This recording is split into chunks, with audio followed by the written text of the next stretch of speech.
Today, we're going over the most epic fortunes in human history. Number 1, we're starting this video off with the story of a man whose wealth was so mind-boggling, so colossal, that historians describe it simply as immeasurable. It's the early 14th century, and the name on every tongue across the Mediterranean, the Middle East, and North Africa is Mansa Musa. He's the emperor of the Mali Empire, a vast kingdom in West Africa. The capital, Niani, is the heartbeat of a thriving empire that stretches across 2,000 miles, covering parts of what is today's Senegal, Mali, Niger, and Guinea. In the Europe of 1324, kings were still counting their silver and land, perpetually broke from endless wars. But in Mali, Mansa Musa sat on a throne that controlled nearly half of the old world's total gold supply. His wealth wasn't just immense, it was a fundamental force of nature. Mansa Musa was a devout Muslim, and in 1324, in the 12th year of his reign, he decided to fulfill his religious duty, the pilgrimage to Mecca, the Hajj. But a king of his stature doesn't travel light. This wasn't a pilgrimage, it was a traveling kingdom, a mobile flex of power and opulence that would irrevocably change the world's perception of West Africa. His caravan was legendary. Historians estimate his entourage numbered 60,000 people.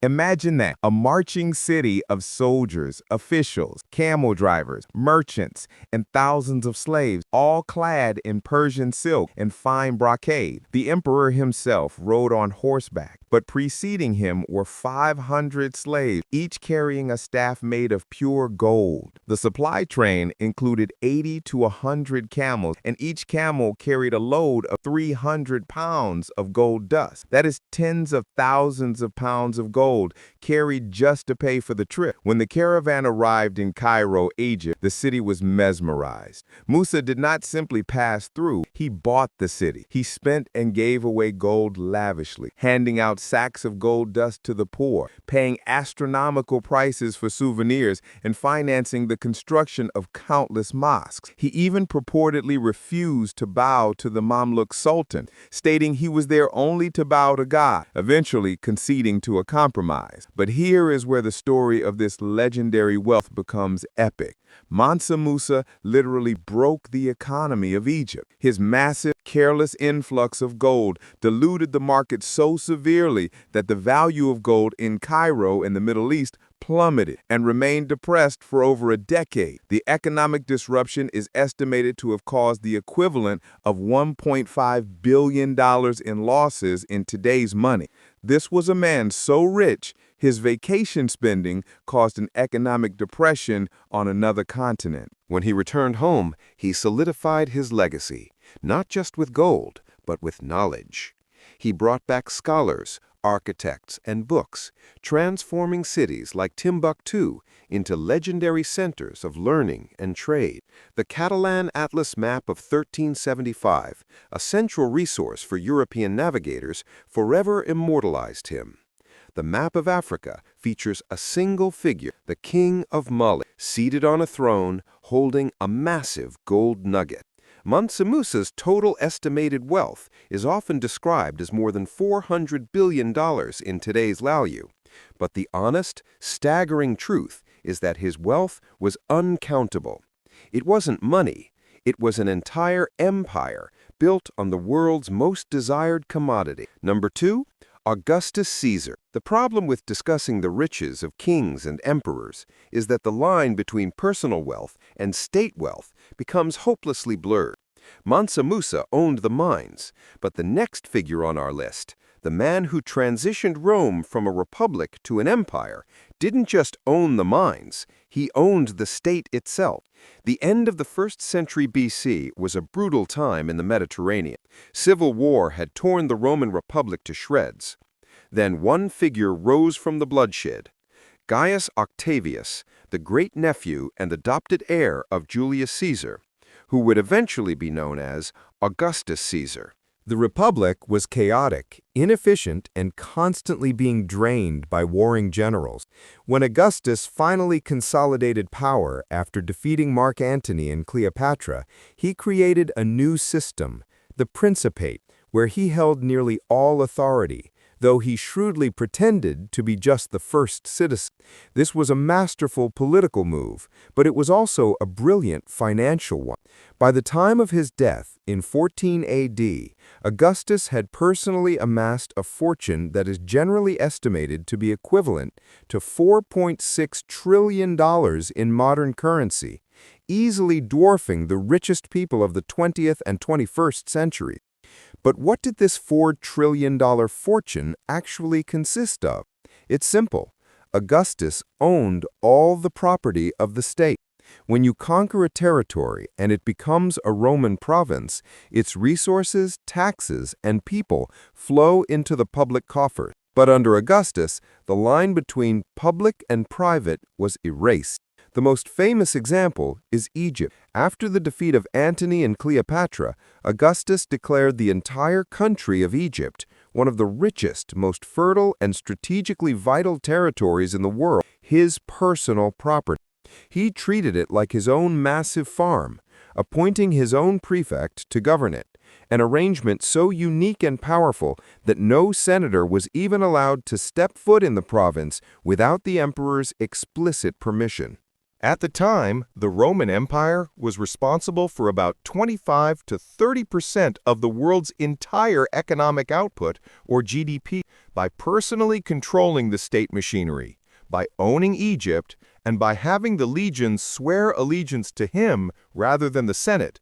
Augustus commanded wealth equivalent to 1/5 of the world's GDP in his private account. He poured this unimaginable wealth back into Rome, rebuilding and transforming the capital from a city of brick to a city of marble. He subsidized the army, provided huge donatives, cash handouts to the Roman plebs, and personally financed temples, baths, and aqueducts. On his deathbed, he famously claimed, "I found Rome a city of bricks and left it a city of marble." But that final line also betrays the true measure of his fortune. His wealth wasn't just money, it was power.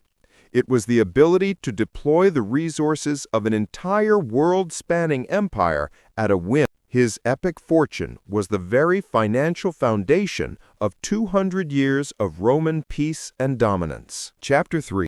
John D. Rockefeller. The wealth of Mansa Musa and Augustus Caesar is based on the shifting sands of old-world economies and the blurred lines of state control. Our final contender, however, had his fortune meticulously cataloged in a new, hyper-efficient American economy. His money was quantifiable, yet still so huge it seemed to defy reality. His name is John D. Rockefeller, and he is the single wealthiest private American citizen in history. Rockefeller was born in 1839 in upstate New York. He wasn't royalty. He was a meticulous bookkeeper who had an almost religious devotion to order and efficiency. In the 1860s, the oil boom hit Pennsylvania, and Rockefeller didn't strike it rich drilling for crude. He saw the chaos and realized the true money wasn't in finding the oil, but in refining. In 1870, he founded Standard Oil. Through ruthless efficiency, aggressive pricing, and a masterful strategy of buying out or bankrupting competitors, Rockefeller began his quest to organize an inherently messy industry. He wasn't just a businessman, he was a monopolist in the making. By the 1880s, his grip on the industry was total. Standard Oil controlled roughly 90% of all oil refining and distribution in the United States. If you used kerosene to light your house, if a factory needed lubrication, if a train needed fuel, you were paying John D. Rockefeller. He had a full near monopoly on an essential commodity that was powering the entire Industrial Revolution. At his financial peak around 1913, his fortune was assessed at nearly $900 million. That number sounds manageable by today's billionaire standards, but its true scale is hidden in the economic context of the time. That $900 million was equivalent to about 2% of the entire U.S. GDP that year. When historians adjust his wealth by his share of the national economy, the same way we compare the wealth of emperors, Rockefeller's peak net worth sits at an estimated $340 to $435 billion in modern dollars. He was the world's first true billionaire, holding more financial power than many countries. His wealth became a national controversy. The public, and eventually the government, saw his Standard Oil Trust as too powerful, a symbol of unbridled greed and control. In 1911, the U.S. Supreme Court ordered the dissolution of Standard Oil under antitrust law, breaking it up into 34 separate companies. Here's the epic twist. This breakup made him even richer. Rockefeller simply took his controlling share in each of the 34 successor companies, companies like Standard Oil of New Jersey, Exxon, and Standard Oil of New York, Mobil. When the stock of these newly separate competing companies soared, the value of Rockefeller's holdings ballooned, solidifying his massive modern fortune. He spent the rest of his long life, he nearly made it to 100, dedicating his billions to philanthropy, funding the creation of the University of Chicago and the Rockefeller Foundation, which still shapes global health and education today. The argument for Rockefeller as the richest man isn't based on gold dust or imperial titles, but on the purest form of liquid capital. He controlled nearly 90% of a critical global industry. His wealth was clearly measurable, and his ultimate act was to intentionally dismantle his own corporate empire, only to see his personal fortune become even more immense.